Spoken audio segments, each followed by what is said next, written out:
is me, Stephanie Sterling, this week dressed up like Andrew Ryan from the hit Netflix show The Last of Us. But enough of that, let's look at this.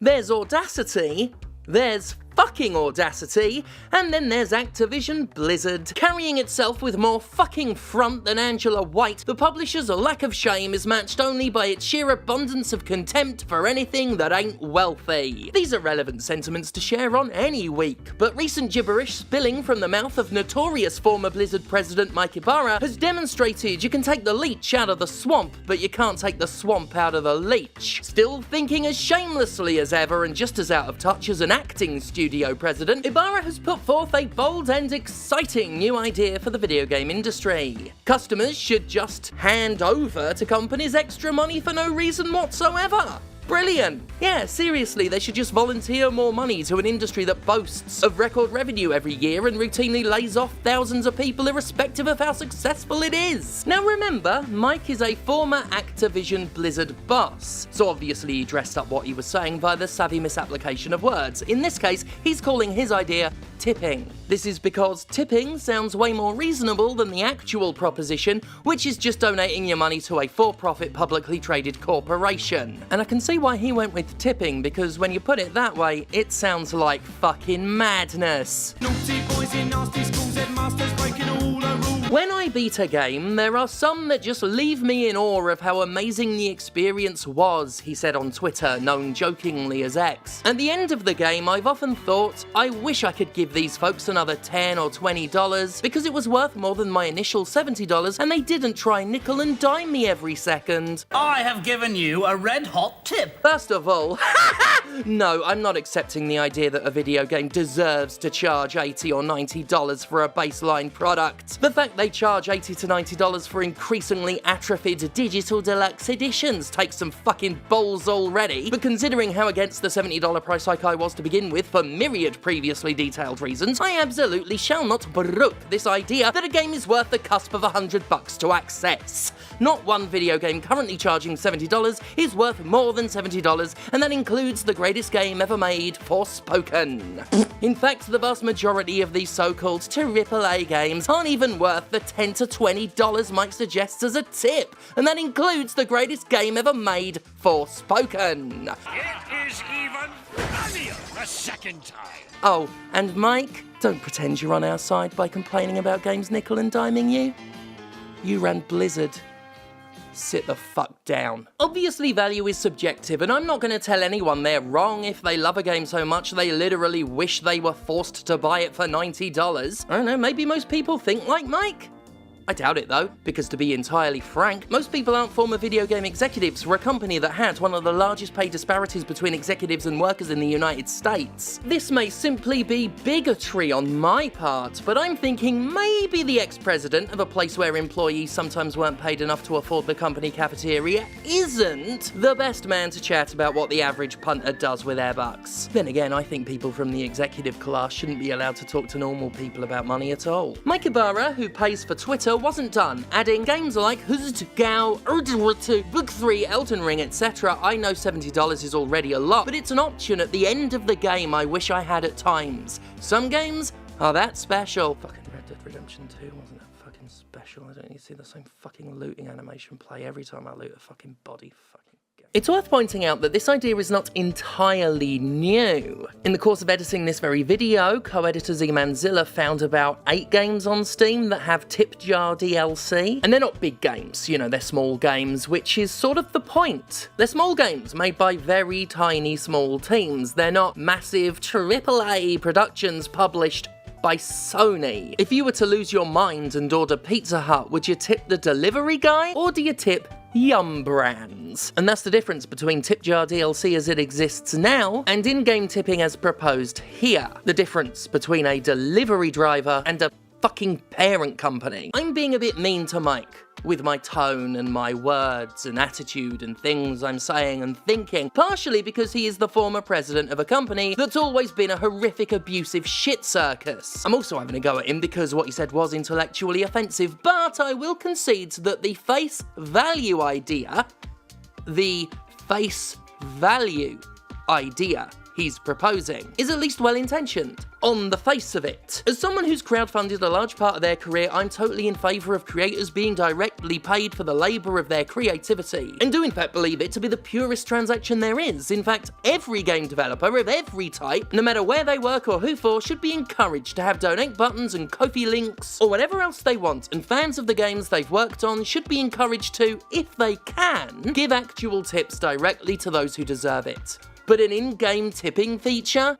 Oh, fuck off. For a man who ran a company that popularised loot boxes and has been at the forefront of every predatory, manipulative, dangerous, customer-hostile, money-making scam in the industry, Ybarra should know better than to assume a tipping feature in a mainstream game would act for the innocent benefit of the hardworking devs on the ground floor. In fact, unless he's a complete fucking imbecile, Mike Ybarra does know better, and he can go fuck himself for the feigned naivety. Take it from someone who live streams. Allegedly not done it in a while. In order to give streamers extra money on Twitch, you're supposed to go through the parent company Amazon, which takes a huge fucking cut of any income going towards a streamer. And that's why there are a lot of streamers that have tip jars off-site, so you can just pay them directly. That's because a big business has no business doing business with this little bit of business. Everything the game industry and its defenders has ever told us, support developers, has more or less turned out to be a lie. They tell us to buy all our games at full price, never get used ones, to support developers. They tell us to buy deluxe editions and DLC to support developers. They tell us microtransactions and battle passes and every other form of excessive, aggressive money milking has to be there to support developers. But it's bullshit! None of this stuff did anything other than fatten the wallets of management and create value for the fucking shareholders. Did it? Like, take a fucking look around. Take a look around. The game industry has gotten staggeringly ever richer, but conditions for developers didn't improve, did they? Hell, the video games themselves haven't improved. They're still rushed out to market without being given the time and resources they need. Gosh, it's almost as if the mountains of profit made by game publishers aren't reinvested back into development or used to pay devs better, and instead just got vacuumed by a few already wealthy guys at the top. Oh wait, that is what's happening. I'm sick of the phrase, support developers, not because I disagree with the sentiment when read sincerely, but because it's a poisoned phrase, weaponized to justify or outright promote every single one of the mainstream video game industry's money-making schemes. It's easy to see why corporate thralls glommed onto the phrase so readily, because its face value sentiment is so inherently right that you can't push back against it without looking like the asshole. But most of the people using that excuse have either been lied to or are lying. Because if there's one thing that ain't getting enough support in the game industry, it's fucking game developers. The evidence is, well, self-evident. Just look how much wealthier a few people keep getting while everyone else stays the same or just plain ends up worse off. Always keep in mind that most of the money flowing into the game industry is routed directly to the bank accounts of the execs and the investors. Not their usual bank accounts, of course. Let's say these ones are a little more travelled.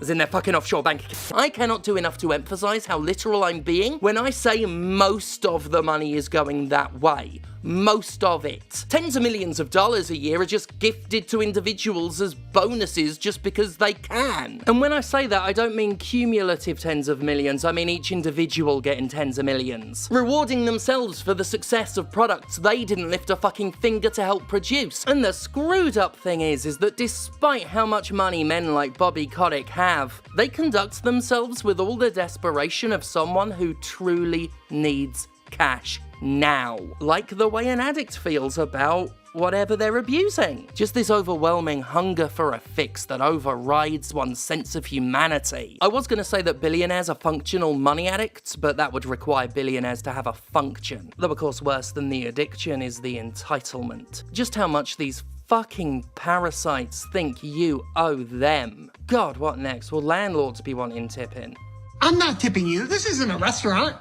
Okay, so you'll tip an extra 25% for somebody to carry you a basket of chicken wings, but you won't tip someone who responds for after-hours emergency calls? Yep. Well, I guess when it's time for your lease renewal, I'm gonna make sure gratuity's included in your rent. Oh. The game industry is run by people who could take a pay cut that they're so rich they will never feel, instead of indulging in layoffs, but multiple times a year they elect to trade hundreds of livelihoods in exchange for 1 week's pocket money. Am I really gonna hand over $20 to a guy like that and ask him to pass it on to the dev team for me? Hell fucking no, in the same way I wouldn't let a fox babysit me chickens. It was Mike's own former boss, Bobby Kotick, who once got on a shareholder call and gloated about the record amounts of money Activisions was making before promptly laying off several hundred workers. As I've argued in prior videos, not only do publishers routinely jettison developers regardless of financial success, they often jettison them because of financial success, incentivized to cut costs to help create the illusion of continued growth, since the moment the little money arrow stops pointing up, investors panic and, well, once again, this is something we've seen dozens of times in the industry, we know how this goes. I know most will dislike this idea, smiley face, he added. By the way, I realise we are tired of tipping and everything else, but I view this different from a pressure tip type scenario, many face, and give feedback on. So, I have some thoughts on this.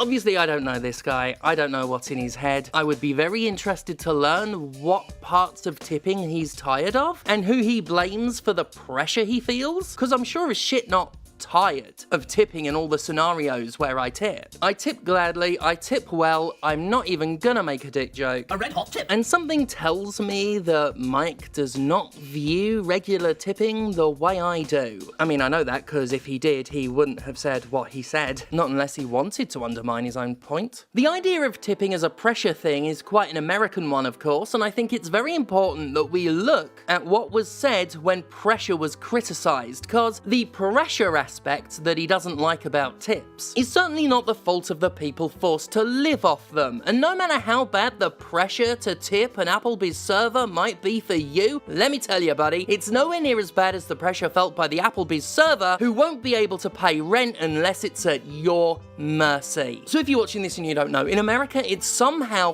fucking legal to pay your staff a literally unlivable wage because everyone decided that's what tips are for now. Tipping is only a bad thing when companies make it a bad thing, and they sure as fuck made it bad in America, pulling off a genuine fucking heist by making employee payroll the responsibility of their own customers. The way they co-opted and twisted tipping is a scenario for which perverse is a truly apt descriptor. I've struggled to write this part of the script because the tipping situation is one of the things about America that personally angers me the most. Something that was supposed to be a direct bonus for workers was systematically taken away from them and warped into something that directly harms them. Any employer is considered truly vile if it's ever caught stealing tips from its employees, but in America, employers didn't just steal tips, they stole tipping. They took the entire concept, mangled it beyond recognition, and got away with the theft in such a terrifyingly complete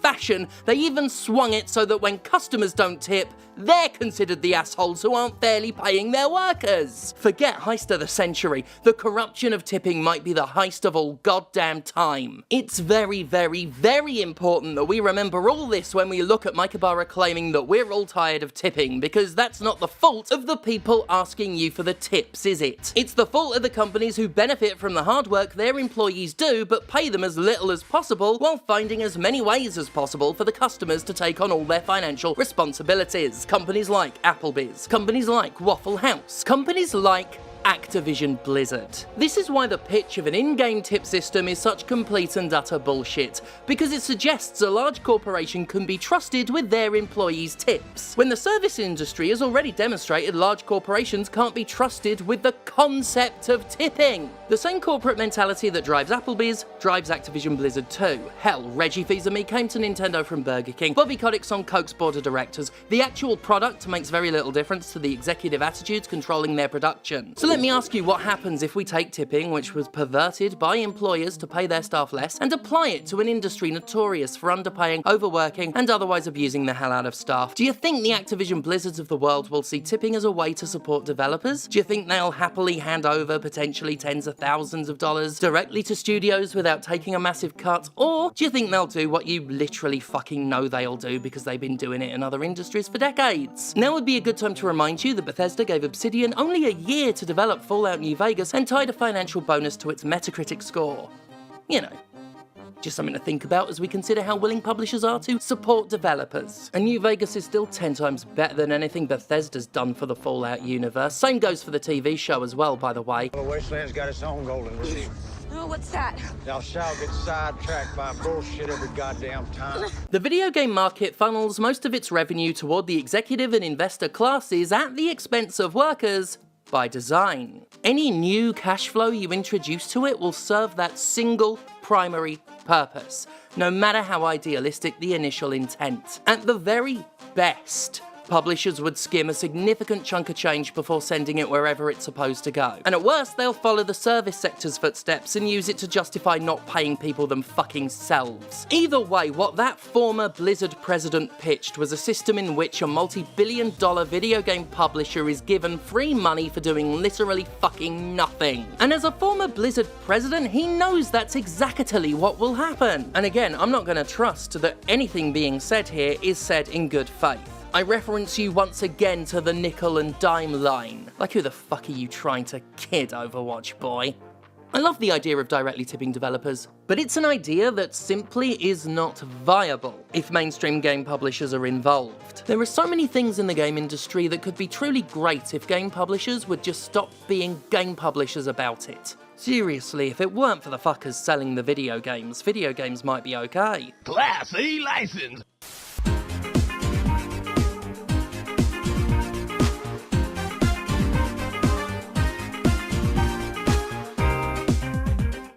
Somewhere, thank God for me. I did actually have a big, long, extra rant, but I have realised just how scratchy and wet it is in the mask. But it'd just be more of the same. So I think I'll end with thank God for me.